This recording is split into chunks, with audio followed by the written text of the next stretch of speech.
Bismillahirrahmanirrahim. Assalamu alaikum students. My name is Amna. I am your science teacher. Hope all you are fine. New amazing science grade 7 Oxford की मैं आपको पढ़ा रही हूँ। उम्मीद है कि आपको मेरे लेक्चर पसंद आ रहे होंगे। बच्चों के कमेंट्स वगैरह भी आते हैं तो मैं बहुत मोटिवेट होती हूँ।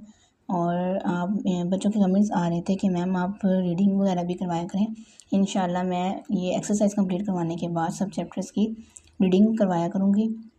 और आपको कोई भी क्वेश्चंस हो तो आप विदाउट हेजिटेट किए बगैर मुझसे क्वेश्चंस पूछ सकते हैं।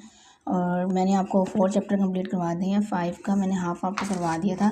नेक्स्ट मैं आपको 5 आज आपका मैं कंप्लीट करवा दूंगी। तो उम्मीद है कि आपको मेरे लेक्चर अच्छे लगेंगे और आप मुझे लाइक सब्सक्राइब और शेयर किया करें ताकि नई आने वाली वीडियो आप तक पहुंच सके और अपनी फ्रेंड्स वगैरह के साथ भी शेयर किया करें। चैप्टर 5 हमने स्टार्ट किया हुआ है structure of atom. Half exercise मैंने कंप्लीट करवा दी थी। नेक्स्ट आज हम कंप्लीट एक्सरसाइज सॉल्व करेंगे। Recall and apply the diagram show the electron arrangement in an atom of an element which element is the electronic structure representing. अभी diagram में दिखाया है फर्स्ट शेल में 2 इलेक्ट्रॉन है एंड सेकेंड शेल में 8 electron है। तो ये कौन सा ग्रुप है? ये नियोन है। और ये इलेक्ट्रॉनिक स्ट्रक्चर रिप्रेजेंट किसकी करती है? नियोन की करती है। जैसे कि आप देखते हैं एलिमेंट नियोन। फिर नेक्स्ट है what is special about this arrangement. इस अरेंजमेंट में स्पेशल क्या है? तो आंसर आप करेंगे इसके स्पेशल फीचर्स कौन से हैं। It has a full outer shell 8 electron, क्योंकि इसके अंदर ये फुल आउटर शेल है, इसमें 8 इलेक्ट्रॉन होते हैं। और making it stable and unreactive, जो क्या बनाता है? स्टेबल और अनरिएक्टिव बनाता है। Next which group of the periodic table does the element belong to. ये कौन से पीरियोडिक टेबल से बिलोंग करता है एलिमेंट? ये ग्रुप नियोन है, वो ग्रुप 18 टेबल से बिलोंग करता है, नोबल गैसेस। ठीक है। और 4 क्वेश्चन देखेंगे। Name another element with the same number of outer shell electron in its atom.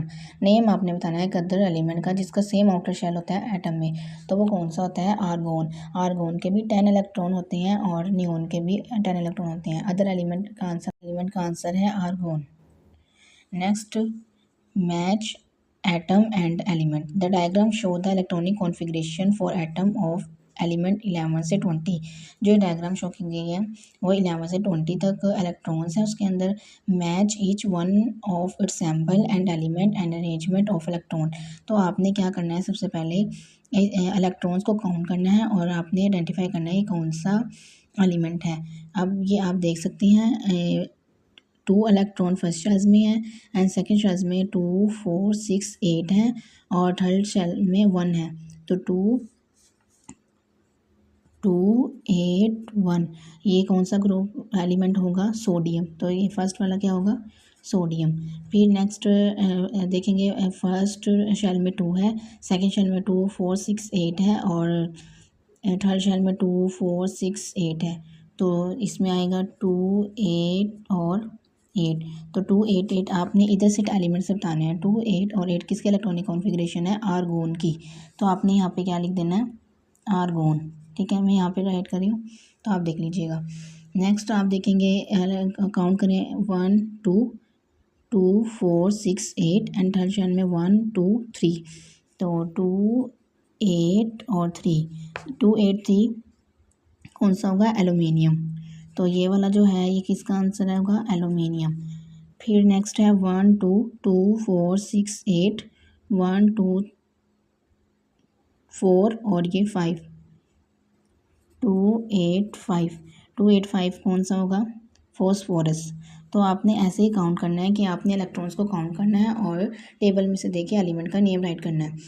Next अब हम देखेंगे 1 2 फर्स्ट शेल में 2 है, सेकेंड शेल में 2 4 6 8 है और थर्ड शेल में 2 और 4 2 8 4 2 8 4 इलेक्ट्रॉनिक कॉन्फ़िगरेशन किसकी है? सिलिकॉन की। तो ये आंसर क्या आएगा? सिलिकॉन। फर्स्ट का सोडियम, दूसरा आर्गोन, तीसरा एलुमिनियम, फोर्थ वाला फॉस्फोरस और 5 वाला सिलिकॉन। नेक्स्ट हम काउंट करेंगे फर्स्ट शेल में 2 है, सेकेंड शेल में 2 4 6 8 है, थर्ड शेल में 2 4 6 8 है और 2 8 8 1 2 8 8 1 कौन सा होगा एलिमेंट? Calcium, sorry potassium. तो हमने क्या राइट करना है? पोटाशियम। नेक्स्ट काउंट करें, फर्स्ट शेल्स में 2 होते हैं और सेकंड शेल्स में हमेशा 8 इलेक्ट्रॉन ही आते हैं, 2 4 6 8 एंड थर्ड शेल में 2 2 8 2 2 8 2। आप इधर देखेंगे किसका होता है एलिमेंट, मैग्नीशियम। फिर इसके बाद फर्स्ट शेल्स में 2 है, सेकंड शेल्स में 2 4 6 8 है, 2 4 6 और ये 7, 2 8 7 क्लोरीन। मैं आप यहाँ पे राइट करिए सेंटर में, लेकिन सेंटर में न्यूक्लियस वगैरह होता है, तो आप ये क्लोरीन है। नेक्स्ट फर्स्ट शेल्स में 2 है, सेकंड शेल्स में 8 होंगे और थर्ड शेल्स में 2 3 4 5 6 2 8 6 सल्फर।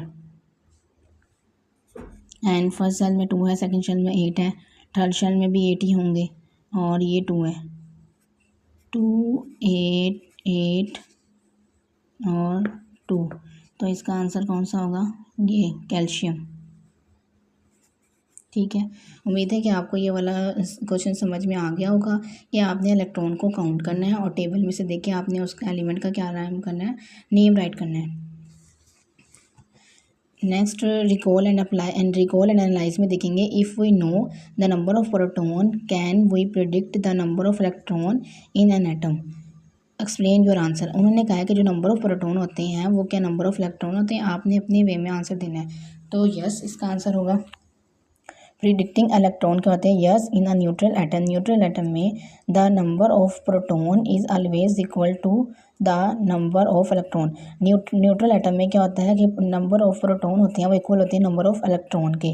नेक्स्ट क्वेश्चन उन्होंने पूछा है, if we know the number of proton can we predict the number in an atom, explain your answer.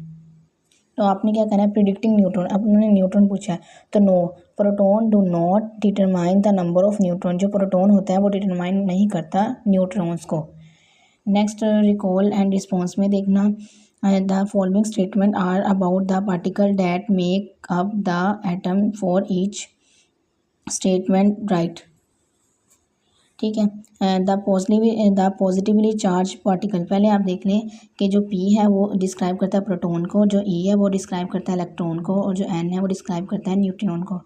अब आंसर देखेंगे, the positively charge particle, positively charge मैंने आपको पहले भी पढ़ाया है कि जो पॉजिटिव चार्ज होता है वो किस पर होता है, प्रोटॉन्स पर होता है।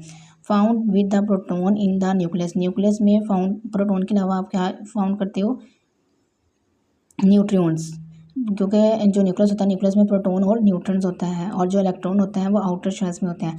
Held in shells around the nucleus, nucleus के बाहर कौन होता है, electron. The particle that can occur in different numbers in atom of the same element, so इसका आंसर होगा neutron. The negatively charge particle electron, the particle with negligible mass, negligible mass जिसका mass नहीं होता वो कौन सा होता है, electron. The number of this particle is found by subtracting the proton number from the mass number, mass number से आप प्रोटॉन नंबर को माइनस करते हो क्या मालूम करने के लिए, न्यूट्रॉन्स को। और the particle with no charge, जिस पर चार्ज नहीं होता वो होता है न्यूट्रॉन। चेक योर अंडरस्टैंडिंग में देखेंगे, compare proton and electron, proton और इलेक्ट्रॉन को आपने क्या करना है, कंपेयर करना है। तो प्रोटॉन पर क्या चार्ज होता है, पॉजिटिव, और इलेक्ट्रॉन पर नेगेटिव चार्ज होता है। जो प्रोटॉन होता है वो इनसाइड द न्यूक्लियस होता है और जो इलेक्ट्रॉन होता है वो आउटसाइड होता है और शेल्स में होता है। और जो प्रोटॉन होता है वो हैवी होता है और जो इलेक्ट्रॉन होता है वो वेरी लाइट होता है, जैसे नेग्लिजिबल। नेक्स्ट देखेंगे कि स्केच बताना है, the atomic number of sodium atom,